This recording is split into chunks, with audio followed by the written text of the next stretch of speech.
Today on Diagnosing Healthcare, we will be discussing tailwinds in women's health, why we think now is an exciting time for investments in improving outcomes, access, and experience in women's healthcare, and where we see the industry going. Hello and welcome. I'm your host, Laura DePonio. I'm an attorney in Epstein Becker Green's Boston office in our healthcare and life sciences practice. Today's discussion is all about the growing opportunities in women's health, what's driving innovation and investment, why the space is gaining what we feel is long overdue attention, and where we see it heading. It's a topic that also directly connects to EBG's Women's Health and Wellness Industry Group, which is a cross-disciplinary team of our attorneys and advisors that brings together the firm's legal, regulatory, and strategic experience to support clients working in or entering the women's health space. If you like what you hear today, please subscribe to the show. It's Diagnosing Healthcare, and it's available wherever you get your podcasts. So joining our discussion today is Rachel Snyder Good, Beth Scarola, and Sheila Biggs from Jarrard, which is a PR strategy firm that is a part of our EBG Advisors interdisciplinary offering. So I'm going to have the guests quickly introduce themselves and their background, and then we'll jump into the conversation. Rachel, let's start with you. Good morning, everyone. Rachel Snyder Good. I joined EBG March 2023 after 11 years on Capitol Hill. Decided to take my passion for women's health to the private sector. I'm very excited for the conversation today. And I'm located in our Baltimore office for Epstein Becker. Thanks, Rachel. I'm Beth Scarola, a partner at Epstein Becker Green. I'm board certified in healthcare law by the Florida Bar, and I'm based in our Tampa, Florida office. In my practice, I work with clients across the healthcare industry, from hospitals and physician groups to digital health companies, academic medical centers, and even private equity groups that invest in the healthcare space. And I'm really excited to partner with you, Rachel, and everyone else on this call and throughout EBG in women's health in particular. Well, great to be here with you all. And I'm Sheila Biggs. I'm a vice president at Jarrard. And as Laura mentioned, we're a strategic communications firm dedicated to helping healthcare organizations, associations, advocacy groups tell their story in ways that inspire trust and drive meaningful change. So getting to be part of this conversation, getting to work closely with EBG through their EBGA program, I'm especially passionate about women's healthcare and ensuring that women's voices, needs, experiences are reflected in the conversations that are shaping the future of health. It's about storytelling and advancing to better care and access and equity for women everywhere. So really excited to be here and excited to get started. Thanks again for having me. Thank you all for being here. I think it's going to be a really interesting discussion. So to start us off, there is a lot of conversation around women's health right now. And as we know from experience working in this space, the term can mean very different things to different people and is often understood very narrowly. Rachel, can you get us started by setting the stage? What do we mean when we say women's health? Thanks, Laura. Yeah, I mean, as a lawyer, as a former policymaker, definitions are very important.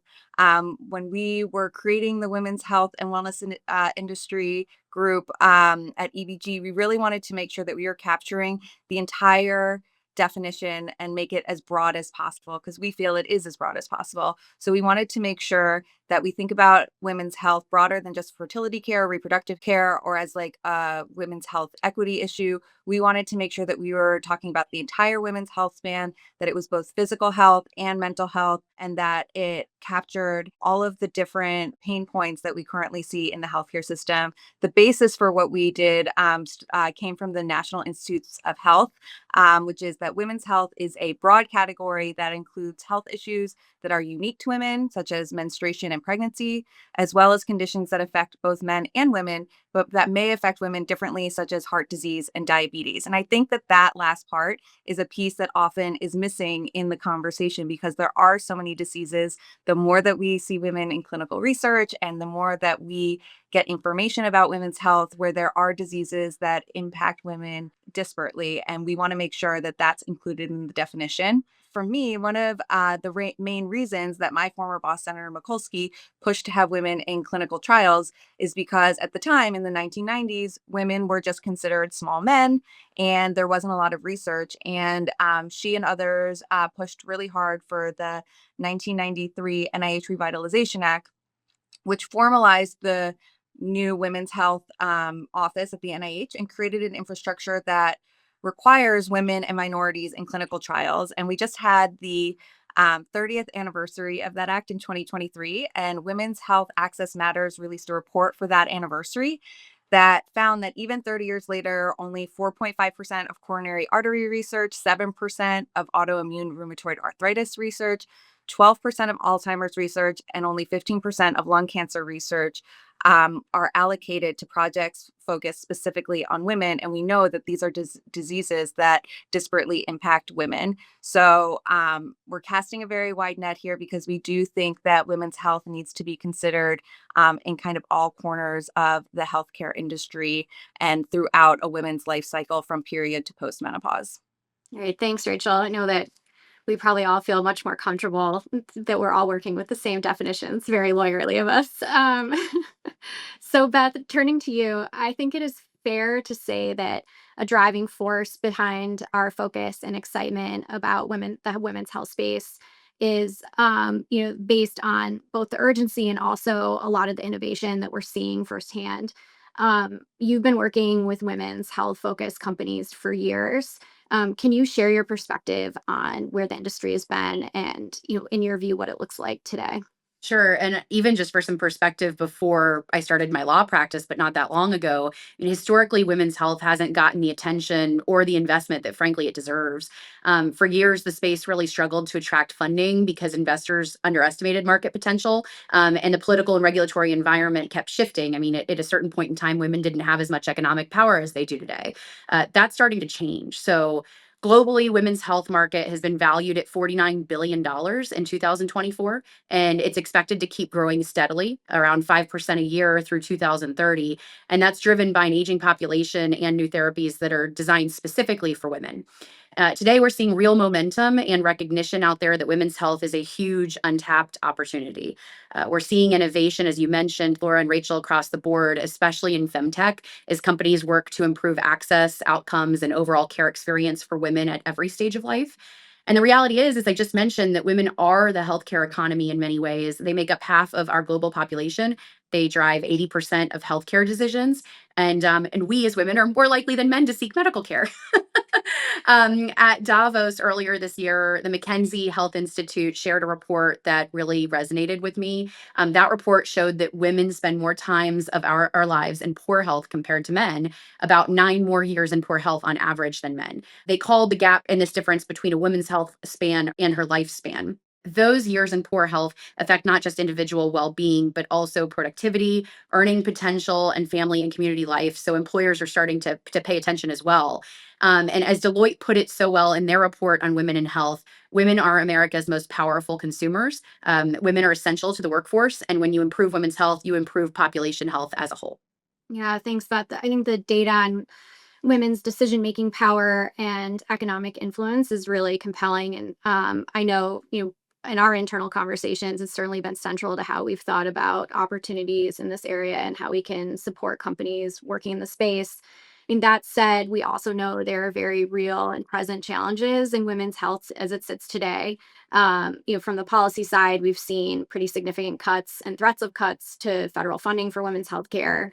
Beth, you mentioned from the industry side, we still see a big funding gap in women-founded companies, which is the majority of the startups in the women's health space. I think it's like saw a number somewhere around 85% are women-founded companies. Despite those challenges, we still believe that the industry is gaining real momentum. Rachel, from your perspective, what's driving that shift? I think specifically, what are some of the tailwinds propelling women's health industry forward? Where do you see it going? Why do we feel still, despite sort of these downsides that we see, that there's real promise here? Yeah, absolutely. I mean, I loved a quote from Mark Cuban during the Health of Women Investor Summit in New York this summer.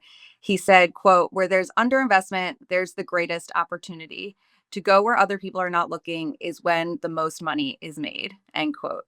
So I think the fact that women's health has been misunderstood and under the radar is actually kind of a superpower in that way. There's so much energy and excitement about the opportunity because people are starting to see that this is a space that has been misunderstood, and there has been underinvestment. And so that's a great white space for opportunity.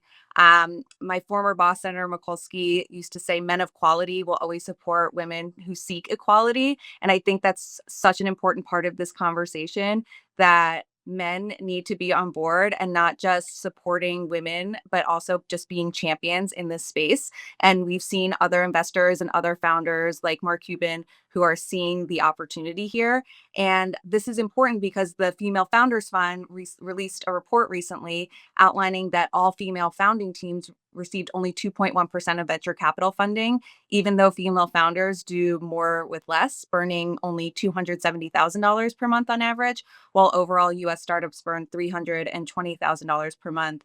So they're building lean, high impact companies in a capital conscious way, but not getting the funding they deserve. And so those are female founders. As Laura said, a lot of these female founded companies are to fix issues in healthcare because they're seeing it in their lives. They're seeing that the women around them need these solutions. And so having men be co-founders, having men ask the right questions when they're the investors and see the opportunity there is such an important part of this conversation.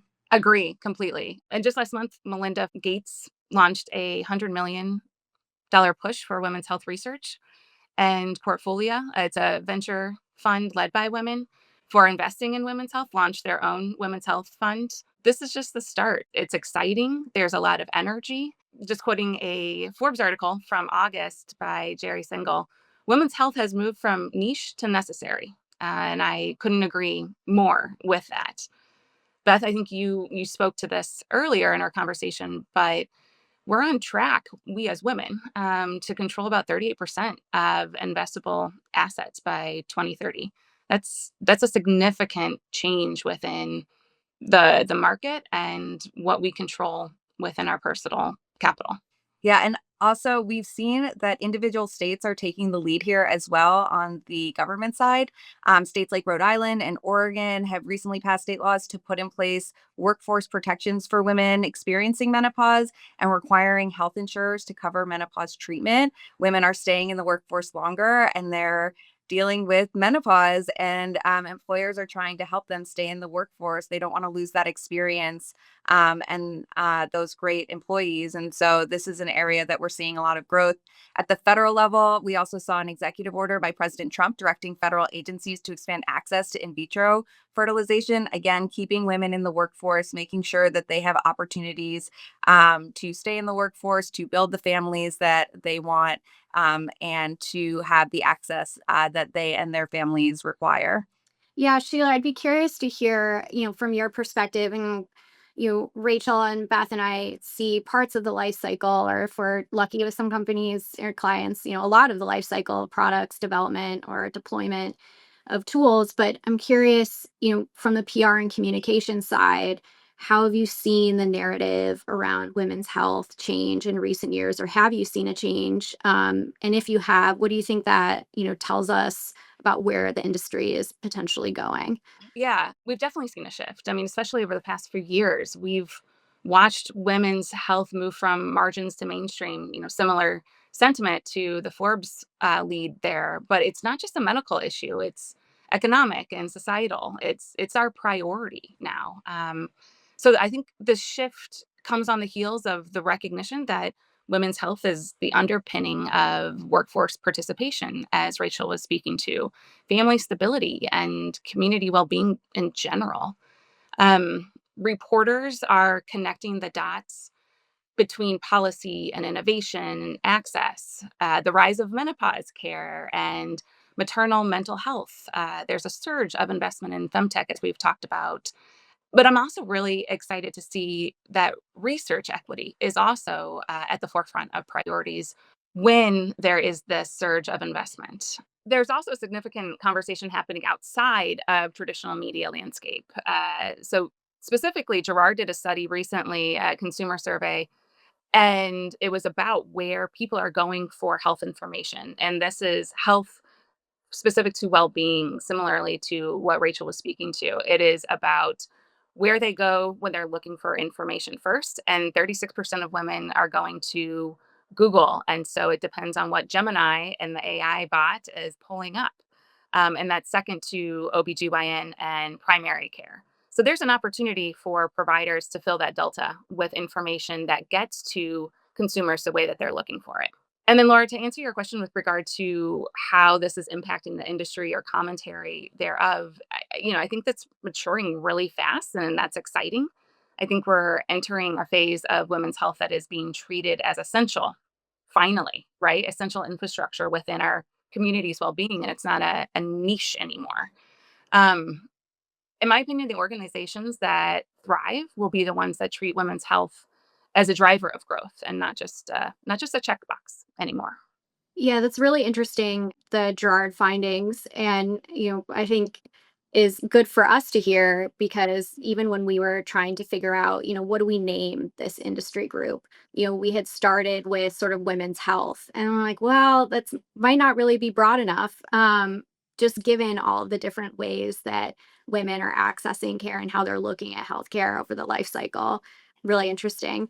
I think, Beth, you mentioned earlier that women on average spend 9 years of their life in poor health, which is really stunning. A lot of the opportunity being identified now in women's health, think we believe is driven by gaps, be it outcomes, access, or patient experience. Let's talk about those gaps in the context of where we see opportunities for innovation. And Rachel, maybe let's start with improving outcomes for women. Yeah, absolutely. I mean, I spent a lot of time coming at this from like a government perspective, and outcomes is definitely the key area that I think the government is focused on. We've seen, as I said, the 1993 Revitalization Act. There is a huge effort on Capitol Hill that I helped work on, which is creating the Black Maternal Health Caucus. Mr. Hoyer represents Prince George's County. It was something that we heard over and over and over again at all of our roundtables in the district that this was a racial issue, not an economic issue, and that it needed to be addressed and it needed certain changes in policy to be addressed. So that helped create the Black Maternal Health Caucus. And that group of legislators have created what's called the Momnibus, which is a play on words for an omnibus. So an omnibus is when all of the appropriations funding bills are put together and from the government, which is something we're hoping Congress does pretty soon with the government shutdown at the moment. But the Momnibus is a compilation of bills that some of them are healthcare bills, but some of them are also housing bills or food security bills or anything that women might need to have better outcomes for maternal health. We saw Gloria Steinem recently convened. There was a big New York Times article about convening people at her apartment where she fought for women's rights to say, like, women's health is women's rights and that this is an issue that we all need to be focused on. My home state senator, Angela Alsobrooks, recently had some very famous actresses on the Hill talking about their own women's health personal stories and introducing legislation to address endometriosis and other research gaps that we're seeing and places where there's not as much understanding. So I think that outcomes is like a great place to start, but it definitely access and particularly patient experience, I think, is where the industry can really make a difference. Yeah, Beth, what do you think about access? So across the healthcare industry, there's this really encouraging and frankly long overdue movement to improve access to women's care. So, like Sheila said earlier, we're finally seeing that health systems, payers, and innovators are recognizing that women's health isn't a niche. It's absolutely fundamental to community health and to economic stability. There's real momentum and investment happening in areas like reproductive and maternal care, in preventative screenings in the women's healthcare space, and even in menopause management. But we've also seen that employers are stepping up and offering fertility support, parental leave, broader benefits that take a more holistic approach to women's health. All that being said, and all the positive momentum, there's still a lot of work to do in this space, especially when it comes to how we value care for women. So, one of the most striking findings that I've seen in my practice is that procedures performed on men are reimbursed 30 to 50% higher than equivalent procedures for women. And for some services like urinary tract procedures, the gap can be as high as 125%. Those kinds of disparities have a ripple effect, and can discourage providers from offering women's healthcare services and making access even harder for women. That said, at the same time, technology is starting to change the game. So tools like telehealth, digital apps, AI help make more, healthcare more accessible and personalized, including in the women's healthcare space, whether that's through earlier detection or better diagnostics or preventive analytics that talk about women, when women's healthcare needs might be across their lifespan. So there's promising, momentum there. We still have challenges to overcome, that said, but there's incredible opportunity right now and more and meaningful progress that's being made to invest in women's health and close the gaps in access and reimbursement, which ultimately would strengthen the entire healthcare system, in the process. How about patient experience, Sheila? When we talk about outcomes, when we talk about access, it all ladders to the patient experience. If we want to get rudimentary about it, it is listening to the patient, listening to the woman, hearing that feedback and acting on it. And that could be anything ranging from pain symptoms, which I know has been hard to quantify, and maybe that's why there hasn't been as much focus on hearing patients when they talk about their pain levels. But then it's also about convenience. It's about connecting the dots for women, to provide them with care that they need in one central location, and that's going to get you those outcomes, and that's going to help with access. And inherently, we talk about mental health, combining mental health and your OBGYN, which many women see as their primary, or combining mammograms and looking for heart issues. There's a company that is combining those two and making it easier to detect potential risk within the cardiovascular, just getting their regular mammogram. Those connection of dots, that convenience, that listening to the patient, that's what's going to improve the experience overall for women. Beth, in creating the industry focus, something we talked a lot about is you being able to use our platform here at EBG to be able to share, what we've seen and learned, not just in healthcare generally, but specifically in the women's healthcare space. Given you're the one with the longest tenure at EBG, love to hear about, some of the reasons why, advising clients in the space, in the women's health space, brings about sort of a unique frame of reference. Sure. Thanks, Laura. So, for decades, Epstein Becker Green has provided comprehensive legal and regulatory support to clients across the healthcare industry. And our experience in the space lends itself well to advising organizations that advance women's health across the continuum. So, just as an example, attorneys at this firm have been working since the advent of the Stark Law, anti-kickback statute, HIPAA. We have folks who've come out of CMS, who've come out of FDA here and other agencies. Our attorneys help clients navigate these complex laws and regulations and coding, coverage, payment issues to ensure compliance and optimize reimbursement for women's healthcare services and technologies. Attorneys at EBG advise on FDA pathways, for example, for femtech, diagnostics, and medical devices, from pre-market strategy through post-market compliance. And on the provider side, attorneys at EBG guide the development of compliant care delivery models. I've worked particularly with attorneys here for clients developing value-based models in the women's health space, and also on the transactional side with strategic affiliations to enhance, women's health care while mitigating regulatory risk. And just as another example, for investors and strategic partners, EBG conducts rigorous health regulatory diligence to assess compliance risks and identify what the value drivers are in women's health care transactions, and ultimately, for potential transactions more broadly, across provider group acquisitions, digital health platforms, life science investments, and in the private equity space. Rachel, I know that we've been working diligently on some, sort of exciting efforts. Can you talk about what's up next for the, women's health and wellness industry group? Sure. So we are really excited to bring a group from EBG to the Women's Health Innovation Summit in Boston, November 5th through 7th. There was a group of us who went to the conference on health innovation last year.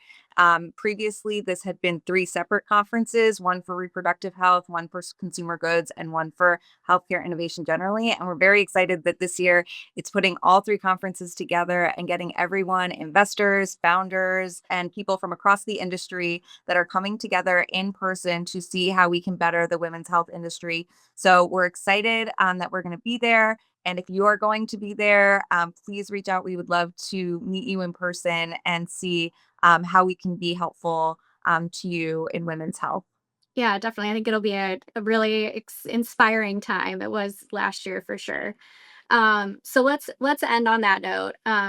What are we hopeful? What are we expecting to see at the conference, or maybe even just our hopes for women's health in the next decade? And I can kick it off. As the panelists know, I spend a lot of time working in the digital health space and on privacy matters, and so from that lens, I'm really excited about the emergence of platforms that are designed to follow women throughout their health life cycle. So much of what we've talked about is sort of how dynamic women's health is. And, for a lot of years, even the word menopause was really taboo, and certainly not something that I ever remember my grandmother talking about.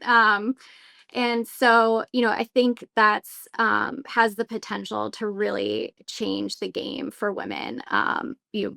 In the long term. So that's what I'm really excited about. I love that. For me, I would love for women's pain to be addressed more directly in a more fulsome way. Unfortunately, we see a lot of untreated dismissal of pain as kind of the baseline standard of care. And whether it's an IUD with no insertion pain or making non compression mammograms the standard of care for all women, I really hope that the innovation in the industry is taking women's pain into consideration. Last year at WIS, one of the startups was a non-compression mammogram solution. And I remember how hard we fought in the ACA to make these kind of preventative care solutions free, not with no copay, which was something that was recently upheld in Kennedy versus Braidwood at the Supreme Court.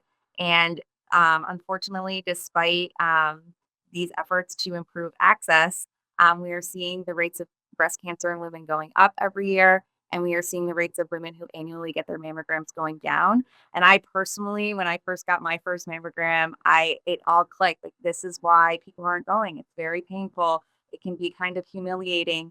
And so this is a real area I would love for my daughter, when it's time for her to get her mammogram, to have non-compression mammograms be the standard of care for all women. I'm really excited about this intensified focus on women's health and how that will have downstream effects to the support that all women get and can get from their communities, from their neighbors, from the men in their lives, their colleagues, other women, other friends. It is about all of us coming together and focusing on these programs and initiatives, connecting the dots for women's health, because healthy women equals a healthy community. And that is, I think, what we're at the tipping point to make part of the fabric of our healthcare ecosystem. So I think what's most exciting about where we are right now is that women's health finally has real momentum. It's not just a cause, but it's really truly a strategic priority across the entire healthcare ecosystem. So at the Women's Health Innovation Summit, what am I hoping to see?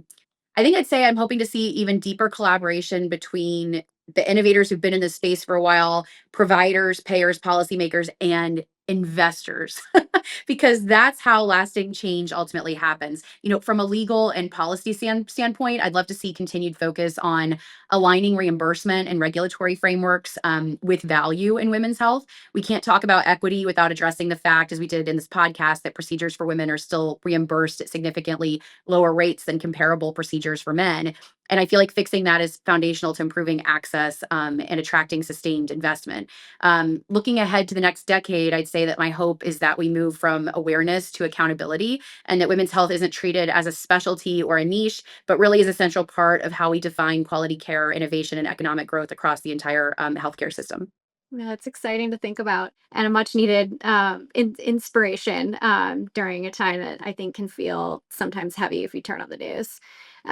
So thank you, Rachel, Beth, and Sheila, for taking the time to participate in today's discussion. It was love talking with you. Really excited about the tailwinds in women's health. And thank you to all your listeners. I'm your host, Laura DePonio. And if you like what you heard today, please don't forget to subscribe. Diagnosing Healthcare is available wherever you get your podcasts. This podcast is presented by Epstein Becker Green, PC. All rights are reserved. This audio recording includes information about legal issues and legal developments. Such materials are for informational purposes only and may not reflect the most current legal developments. These informational materials are not intended and should not be taken as legal advice on any particular set of facts or circumstances, and these materials are not a substitute for the advice of competent counsel. The content reflects the personal views and opinions of the participants.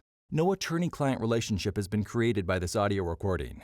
This audio recording may be considered attorney advertising in some jurisdictions under the applicable law and ethical rules. The determination of the need for legal services and the choice of a lawyer are extremely important decisions and should not be based solely upon advertisements or self-proclaimed expertise. No representation is made that the quality of legal services to be performed is greater than the quality of legal services performed by other lawyers.